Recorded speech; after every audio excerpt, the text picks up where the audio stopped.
Estamos de regreso en Opiniones Encontradas y estamos hablando de las adquisiciones, las compras del Estado, las colusiones que se producen entre funcionarios públicos y proveedores, una de las principales fuentes de corrupción en nuestro país y en otras partes del mundo. Estamos hablando con María José Montiel del IMCO y con Eduardo Bojorquez de Transparencia Mexicana. Dentro de las recomendaciones, lo comentábamos en el corte que trae la OCDE, pues parecen como bastante obvias, y bastante simples, ¿no? Armar un sistema de información con proveedores, estudios de mercado independientes, bases de datos para contrastar precios, etcétera, etcétera. Si son tan obvias, ¿por qué no se han podido hacer? Porque además, tú decías, las llevamos haciendo aquí años. Pues sí, planteando tanto IMCO como Transparencia Mexicana, yo diría que por casi una década ya, es que tocas intereses. Es decir, por ejemplo, la primera vez que nosotros le planteamos a una administración lo que se llama una base de datos comparada de precios, para ver si los lápices, déjame poner el ejemplo más sencillo, cómo lo compra cada dependencia, fue exactamente hace 15 años. ¿Por qué les cuesta trabajo? Porque resulta que a veces la dependencia que compra más caro los lápices es la Secretaría de Hacienda. Y entonces el que publica la información no quiere meterse en un problema con la Secretaría de Hacienda. O el papel. El Poder Judicial, por ejemplo, pues es un gran comprador de papel. Entonces nadie quiere que sepan a cómo está comprando el papel. O las engrapadoras o los clips. Uno diría, son cosas muy chiquitas. De hecho, el último escándalo grande de compras tiene que ver con el liquid paper, con el corrector, que compra más el Estado de lo que podría necesitar, a menos de, digo, yo sé que se equivocan en el gobierno, pero no para que utilicen esas cantidades de liquid paper. Ajá. El problema, Pepe, es que pasar de una visión casuística, donde vas viendo una operación en los medios y la vas discutiendo, a una visión sistémica, donde interpretas que las más de 130,000 operaciones que tiene el gobierno federal forman parte de un sistema de compras, es muy sofisticado en términos de la discusión con la clase política, pero sobre todo pone riesgo en el sistema y no solo en una operación. La clase política está acostumbrada a librar una pelea caso por caso. Cuando empiezas a ver el sistema como conjunto, empiezas a ver cómo es mucho más difícil esconderse. Por ejemplo, decían estudios de mercado. Ajá. Los estudios de mercado hemos encontrado tanto IMCO como Transparencia en muchas ocasiones que lo único que se hace es consultar los precios a través de literalmente a través de un fax, ¿no? Le mandas un fax a los proveedores, te devuelven una cotización, lo pones en una hojita Excel y dices, eso es un estudio de mercado. Y además, eso no es un estudio de mercado. O sea, a ver, de lo que estamos hablando, María José, no solamente es, digamos, de la fragmentación del sistema de supervisión, sino también de la falta de voluntad política o del interés deliberado de mantener fragmentada la información para que no sea posible contrastar. Eso es lo que estoy tratando de entender de lo que dice Eduardo. Sí, y además la ley te dice que el estudio de mercado es información que bajas de internet, de Compranet o de tus compras históricas. Entonces, ¿qué esfuerzo deben de hacer los funcionarios públicos más que cumplir con la ley? Y se van a Compranet, se van a las compras pasadas y les preguntan a los mismos que les han vendido. Sí, los mismos que les han vendido, pues el precio resulta ser endógeno, pues ya puede venir un sobreprecio y no hay investigación más allá. Por eso la OCDE dice estudios de mercado independientes, que tú vayas a los precios internacionales, no nada más a los precios en México. A ver, el clásico ejemplo que más o menos conocemos todos cuando se hacen algunas invitaciones restringidas, que los funcionarios agarran y dicen, van a asignar directamente, pero como no lo pueden hacer por el monto, entonces le piden incluso al proveedor 3 cotizaciones que sean más bajas y más deficientes de lo que va a presentar al que le van a adjudicar. Digamos, el compadre, o el amigo, o el interesado, o el que da derecho de piso, como tú le quieras llamar. A ver, ¿cómo podrías entrarle a eso? ¿Cómo podrías meter un mecanismo que frenara esa clase de desviaciones? Por eso, y déjame regresar al tema del aeropuerto, para conectarlo, es clave que esté la Comisión Federal de Competencia Económica, porque lo que vas a estudiar primero es el mercado en el que está operando una licitación.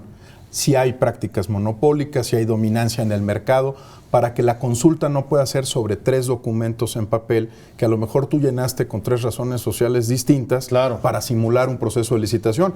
Por eso primero hay que entender los mercados, luego hacer estudios independientes donde efectivamente contrastes esos mercados con la realidad, pero además incorpores nuevos mecanismos, por ejemplo, como la oferta subsecuente de descuentos, que haga que tengas un precio de referencia, lo que se llama una subasta en reversa, y entonces vayas castigando el precio en lugar de que sea el más bajo con 3 documentitos que te enviaron muchos de ellos apócrifos antes. Y por eso es clave también que la información sea pública, porque nuestro trabajo como sociedad civil es meternos a los sistemas de información y ver que efectivamente, y es un trabajo compartido con los medios de comunicación, que efectivamente detrás de esa cotización haya una empresa.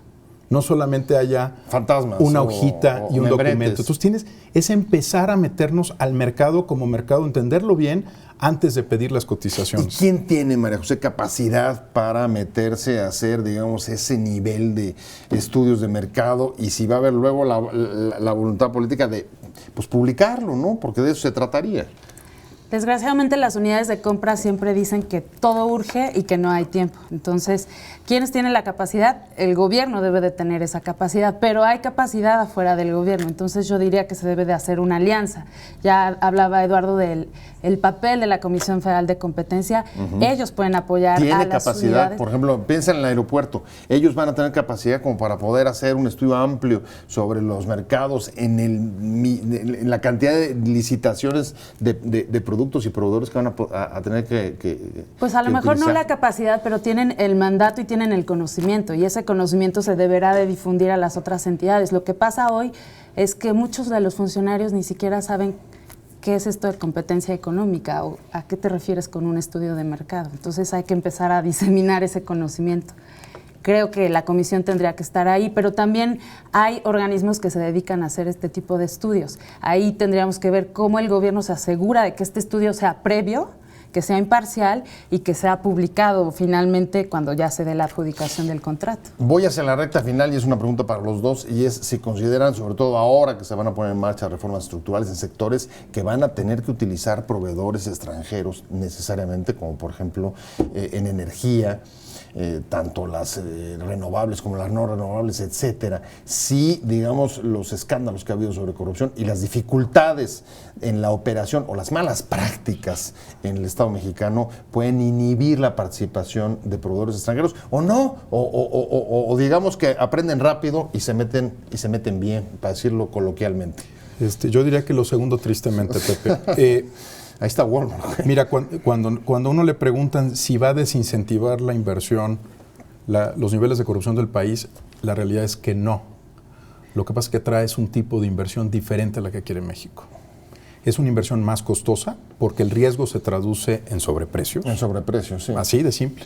Es una inversión que no necesariamente es de los actores que están mejor regulados en el mundo. No son los que están sujetos a la Convención de la OCDE contra el cohecho internacional o bajo la ley anticohecho en los Estados Unidos, sino son actores que le logran dar la vuelta. Más piratones, quieres decir, por utilizar un calificativo. Atraes la inversión que no quieres. Ese es el problema. Una inversión que es de más riesgo para el país y de más riesgo para los inversionistas. ¿Coincidirías, María José? No inhibe, al contrario, puede tener todas estas consecuencias negativas sobre precios y pues mala calidad de proveedores. Pues así es, ¿sí? Nigeria Yo creo que sí, porque lo que se hace es un cálculo de qué tan impune va a quedar esa corrupción, y entonces si te das cuenta que las condiciones institucionales del país son débiles y tú puedes ofrecer sobornos, pues a lo mejor me parece atractivo entrar a México. Y finalmente, ¿se están dando los pasos adecuados en obras tan importantes como el aeropuerto? Yo creo que es muy pronto para valorarlo. Creo que creo que le damos la bienvenida a la idea de que haya un mecanismo de coordinación y que se empiecen a sentar a la mesa los actores que tienen que discutir estos temas. Pero a diferencia del secretario de Comunicaciones y Transportes, yo no creo que este sea un traje que rápidamente le puedas pasar a otro proyecto. Yo creo que son asuntos de naturaleza muy distinta, lo que tenemos alrededor del aeropuerto, de lo que significa el tren. Y ponerlos en el mismo cajón puede representar un riesgo para los dos procesos, ¿no? El hecho de que parezca que este es un traje para cualquier cosa.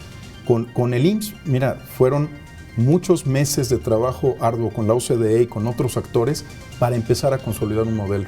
Entonces, hay que tener mucho cuidado con esto. Si se abarata la figura de la OCDE y se vuelve irrelevante, corremos un riesgo mucho más grande. Pues se nos fue el tiempo rapidísimo. Muchas gracias, María José Montiel, del IMCO. Muchas gracias de verdad por haber venido. Vamos a darle seguimiento. Sí, es todavía temprano, pero vamos a estar sobre este tema. Yo creo que es de la mayor relevancia. Eduardo Bojorquez, director ejecutivo de Transparencia Mexicana. Muchas gracias, como siempre, por estar. Pero sobre todo, gracias a usted por haber estado con nosotros en Opiniones Encontradas. Ahí tiene algunos elementos adicionales para la discusión y sobre todo para observar y para dar seguimiento seguimiento a un asunto que nos preocupa e indigna, como es el de la corrupción y particularmente el pago de sobreprecios y el cohecho dentro de las licitaciones y compras del sector público. Nos vemos mañana aquí 7:30 en Opiniones Encontradas. Muchas gracias por su sintonización. Nos vemos, nos escuchamos mañana aquí 7:30 desde la esquina de la información y mientras tanto, pásenlo bien.